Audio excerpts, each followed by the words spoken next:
Hello, नमस्कार, आदाब, सत श्री अकाल टू यू ऑल। और मैं विनत्री स्वागत करता हूं आप लोगों का फिर से हमारे इस नए इनिशिएटिव में, जिसमें आज हम बात करेंगे पोस्ट फर्टिलाइजेशन इवेंट्स के बारे में। मैं आपको एक बात रिमाइंड करवा देता हूं कि हम अभी तक जो है प्री फर्टिलाइजेशन इवेंट्स यानी कि गैमेटोजेनेसिस और gamete transfer that is pollination के बारे में ऑलरेडी बात कर चुके हैं। डिटेल में हर एक चीज़ को हमने, हर एक एस्पेक्ट को हमने बड़ी डिटेल में, बड़ी बारीकी से देखा है। उसके बाद हमने फर्टिलाइजेशन के इवेंट को बड़ी बारीकी से, बड़े करीब से अच्छे सारे कंसेप्ट्स को समझते हुए हमने जो है उसको कंप्लीट किया है। आज हम जो करने जा रहे हैं वो है पोस्ट फर्टिलाइजेशन इवेंट्स के कंसेप्ट्स की जो है हम बारीकी से जो है अंडरस्टैंडिंग यहाँ पर लेंगे। तो स्टार्ट करते हैं विदाउट वेस्टिंग मच टाइम। सबसे पहली जो चीज़ है कि अब फर्टिलाइजेशन हो चुका है। फर्टिलाइजेशन में डबल फर्टिलाइजेशन था, क्योंकि एक जो मेल गैमेट है वो एग के साथ फ्यूज होकर क्या बनाता है, जाइगोट बनाता है। और एक जो मेल गैमेट था वो दो पोलर न्यूक्लियाई के साथ मिलकर क्या बना रहा था, प्राइमरी एंडोस्पर्म न्यूक्लियस बना रहा था, यानी कि पैन बना रहा था। ठीक है ना। अब क्या होगा, अब ये दो चीज़ फर्टिलाइजेशन के प्रोडक्ट हैं, ये दो चीज़ क्या है, फर्टिलाइजेशन के प्रोडक्ट हैं। लेकिन अब इन दोनों में जो चेंजेस आएंगे उन्हें हम बोलते हैं पोस्ट फर्टिलाइजेशन इवेंट्स। तो ये जो जाइगोट है ना, ये तो बन जाएगा एम्ब्रियो। और ये जो प्राइमरी एंडोस्पर्म न्यूक्लियस है ना, ये पहले बनेगा प्राइमरी एंडोस्पर्म सेल। ठीक है ना, प्राइमरी एंडोस्पर्म सेल। और फिर ये बन जाएगा एंडोस्पर्म, फिर ये बन जाएगा एंडोस्पर्म। और ये क्या रोल प्ले करेगा उसके बारे में बात करेंगे। ठीक है, तो पहले हम क्या बात करेंगे, पहले हम इसी की बात करेंगे, इस एंडोस्पर्म फॉर्मेशन की बात करेंगे। ठीक है, तो यहाँ देखिए आप, ये हमने बना रखे है प्लांट के ओवरी। तो इसकी ओवरी है, ओवरी ये देखिए यहाँ पर, ये जो ओवरी है ना, ये फाइनली फ्रूट में तब्दील हो जाएगी। जो आप फ्रूट खाते हैं ना, जो एडिबल फ्रूट है, वो क्या एक्चुअल में, वो आपका, वो ये जो है इस फ्लावर की जो है ओवरी है।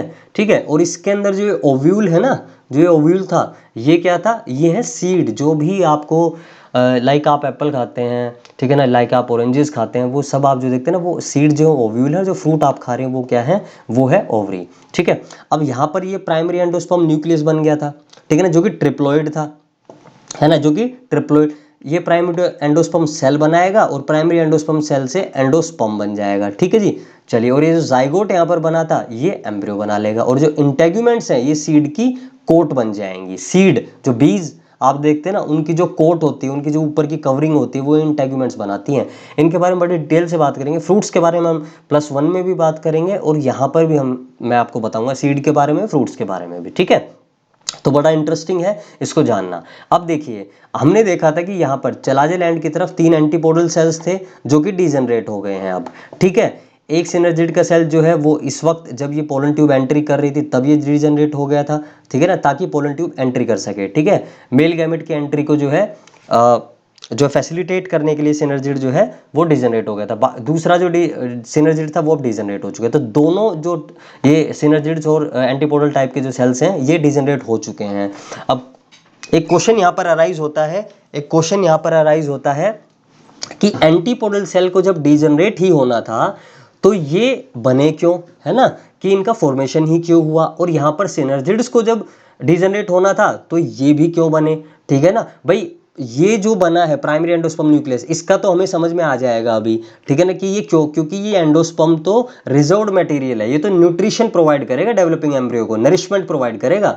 ठीक है ना, लेकिन ये एंटीपोडल सेल, देखिए मैंने आपको एक बात बताई थी कि चलाजोगैमी, जब जब आपकी पोलन ट्यूब ग्रो करती है तो जरूरी नहीं है कि वो हमेशा माइक्रोपाइलर एंड से ही जो है आकर एंट्री करे, समझ रहे, इस तरह से एंट्री करे। वो जो है क्या करती है, वो यहां से भी एंट्री कर सकती है ना, चलाजेलैंड से। चलाजोगैमी भी तो होती है ना।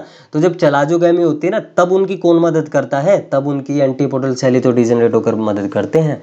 समझ में आ गई बात। और सिनर्जिड इस वक्त मदद कर रहे हैं उनके डिजनरेट होकर। ठीक है, तो अब उनका कोई काम नहीं है तो वो डिजनरेट हो, तो मैक्सिमम केस में तो डिजनरेट हो ही जाते हैं एंटीपोडल सेल। क्यों हो जाते हैं, क्योंकि ऑब्वियस सी बात है कि पोलन ट्यूब तो माइक्रोपाइलर एंड से ही एंट्री करते हैं मोस्ट ऑफ द केसेस में, है ना, in case of will talk about angiosperms. तो ये डिपेंड करता है कि कौन सा ये जो एंट्री हो रही है, चलाजोगैमी है, पोरोगैमी है, मीजोगैमी है, ये इस चीज पर डिपेंड करती है कि आपका ओव्यूल किस प्रकार का है, कौन सा ओव्यूल। मैंने आपको बताया था एनाट्रोपस, हेमिट्रोपस, एम्फिट्रोपस, सरकाइनोट्रोपस, वो सारे जो अलग अलग टाइप के हैं उन्हीं पर डिपेंड करता है। ठीक है, ओके अब ये जो न्यूक्लियस है इसका क्या फेट है, जो मास ऑफ सेल्स था यहाँ पर जो फील्ड था पूरी तरह से, ये जनरली जो है यूज्ड अप हो जाता है डेवलपमेंट के दौरान ही, ठीक है ना, नरिशमेंट के थ्रू। रिजर्व मटेरियल है, ये मैंने आपको स्टार्टिंग बताया था कि रिजर्व फूड मटेरियल है इसमें भी, तो ये भी नॉर्मली यूज हो जाता है। लेकिन अगर ना हो तो उन सीड्स को हम बोल देते हैं पेरिस्पर्मिक सीड्स, ठीक है ना। जैसे बीटरूट, चुकंदर जो होता है, और ब्लैक पेपर, काली मिर्च जो होते हैं, उनके अंदर ये जो न्यूक्लियस है ये रिमेन रहता है, ये परसिस्टेंट रहता है, तो उसी को हम क्या बोल देते हैं, उसी को हम बोल देते हैं पेरिस्पर्मिक सीड, ऐसे सीड्स को। तो ये पूछे जा सकते हैं सवाल, यहाँ पर ध्यान रखिएगा इन सब सवालों का। Okay, next is endosperm formation. तो पहले हम बात करेंगे दो इवेंट्स के बारे में, यहाँ पर हमें बात करनी है, एक तो ये जो एम्ब्रियो बन रहा है इसके बारे में, और एक जो हमें बात करनी है वो बात करनी है एंडोस्पर्म के बारे में, ठीक है ना। किसके बारे में बात करनी है, एंडोस्पर्म के बारे में। तो पहले हम एंडोस्पर्म के बारे में बात कर लेते हैं, ठीक है। तो एंडोस्पर्म जो है एक न्यूट्रिटिव टिश्यू है, यानी कि न्यूट्रिशन या नरिशमेंट प्रोवाइड करने का जो काम है वो इस एंडोस्पर्म का है, ठीक है ना। रिजर्व्ड फूड मटेरियल सारा का सारा इसमें स्टोर्ड है, ठीक है। अब ये जो एंडोस्पर्म है ये 3 तरह के होते हैं, ठीक है, ये 3 तरह के होते हैं। तो कौन कौन से 3 तरह के, ये देखिए यहाँ पर। पहला जो टाइप है वो है न्यूक्लियर टाइप। आपने कोकोनट वाटर पिया है ना, नारियल पानी जो आप पीते हैं बड़े शौक से, ठीक है ना, वो एक्चुअल में क्या है, वो ये एंडोस्पर्म ही है, वो ये एंडोस्पर्म ही है, ठीक है ना। तो एंडोस्पर्म जो है ना न्यूक्लियर टाइप है। फिर क्या होता है न्यूक्लियर टाइप, देखिए ये क्या है, ये एम्ब्रियोसैक है। एम्ब्रियोसैक में हमने यहाँ पर क्या दिखा रखे हैं, 3 एंटीपोडल सेल। यहाँ पर बीच में क्या है, ये प्राइमरी एंडोस्पर्म न्यूक्लियस, और ये बन गया है प्राइमरी एंडोस्पर्म सेल, ठीक है। ये यहाँ पर क्या है, ये जाइगोट। अब ये एम्ब्रियो डेवलप हो रहा है, डेवलपिंग एम्ब्रियो हो गया, यहाँ पर ये डिवाइड होना शुरू हो गया, एंटीपोडल सेल डिजेनरेट हो गए। बात समझ में आ गई। अब यहाँ देखिए ये क्या कर रहे हैं, ये जो है यहाँ पर न्यूक्लियर डिवीजन, कैरियोकाइनेसिस कंटिन्यू चलती जा रही है, कैरियोकाइनेसिस कंटिन्यू चलती जा रही है। यहाँ फिर देखिए कैरियोकाइनेसिस कंटिन्यू, साइटोप्लाज्मिक तो डिवीजन हो ही नहीं रही है, सिर्फ क्या हो रही है, सिर्फ और सिर्फ न्यूक्लियर डिवीजन, यानी कि न्यूक्लियाई, बहुत सारे न्यूक्लियाई यहाँ पर बन गए हैं। और ऐसे एंडोस्पर्म को हम बोलते हैं न्यूक्लियर टाइप एंडोस्पर्म। जो आप कोकोनट वाटर पीते हैं ना, वो एक्चुअल में न्यूक्लियर टाइप एंडोस्पर्म है। वो जो पानी है ना वो पूरा न्यूक्लियाई से भरा हुआ है, इसलिए वो बहुत न्यूट्रिशियस होता है। हम बोलते हैं ना कि कोकोनट का पानी पीना चाहिए, वेरी न्यूट्रिशियस है ना, वो वेरी न्यूट्रिशियस का जो रीजन है वो इसी वजह से है, ठीक है ना, कि वो एंडोस्पर्म है।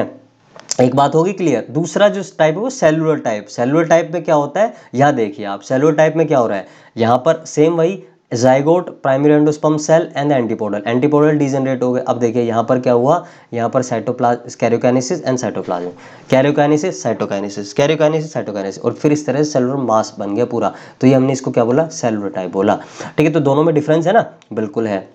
फिर एंजियोस्पर्म में तीसरा जो टाइप का वो हेलोबियल टाइप। इस हेलोबियल टाइप में क्या होता है, अगेन वही देखिए, एंटीपोडल सेल है, प्राइमरी एंडोस्पर्म सेल है, जाइगोट में develop on embryonic development start हो गई।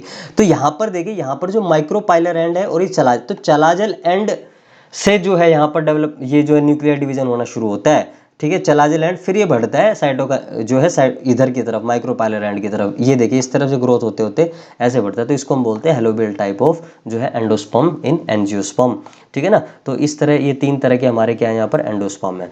अब एक बात देखिए, क्या सभी जितने भी सीड्स होते हैं क्या उनमें सब में एंडोस्पर्म होता है। मैंने आपको बताया न्यूक्लियस तो मैक्सिमम केसेस में जो है सीड्स में नहीं होता है, लेकिन अगर किसी में होता है तो हम उसको बोल देते हैं पेरिस्पर्मिक सीड। लेकिन क्या सीड्स में ये एंडोस्पर्म भी होता है, बिल्कुल एंडोस्पर्म हो भी सकता है और नहीं भी हो सकता है। अगर एंडोस्पर्म है तो एंडोस्पर्मिक सीड है वो, और नहीं है तो नॉन एंडोस्पर्मिक सीड है, ठीक है ना। इसका मतलब क्या है कि जो सीड है ना, उसने उस एंडोस्पर्म को कंप्लीटली यूज नहीं किया, इसलिए वो सीड के पास अभी भी एंडोस्पर्म रह गया है, ठीक है। नरिशमेंट के दौरान जो है ना, डेवलपिंग एम्ब्रियो की जो नरिशमेंट के लिए चाहिए था वो एंडोस्पर्म मोर देन इनफ था, ठीक है, तो बच गया अब एम्ब्रियो, तो इसलिए वो सीड एंडोस्पर्मिक सीड हो गया। लेकिन जहां नहीं बचेगा ना, तो वहां पर जहां यूज हो जाएगा कंप्लीटली, तो उसको हम बोलेंगे नॉन एंडोस्पर्मिक सीड। इसके बारे में, सीड्स के बारे में बड़े डिटेल से बताऊंगा मैं आपको, टेंशन ना लीजिए, +1 में के लेक्चर्स में भी और अभी भी, ठीक है। तो इस लेक्चर में फिलहाल इतना ही एंडोस्पोर फॉर्म में। अगले जो हमारे अपकमिंग वीडियोज होंगे उसमें हम मोनोकोट एम्ब्रियो की डेवलपमेंट देखेंगे, क्योंकि एम्ब्रियो की डेवलपमेंट अब हमें देखनी रहेगी ना पोस्ट फर्टिलाइजेशन इवेंट में।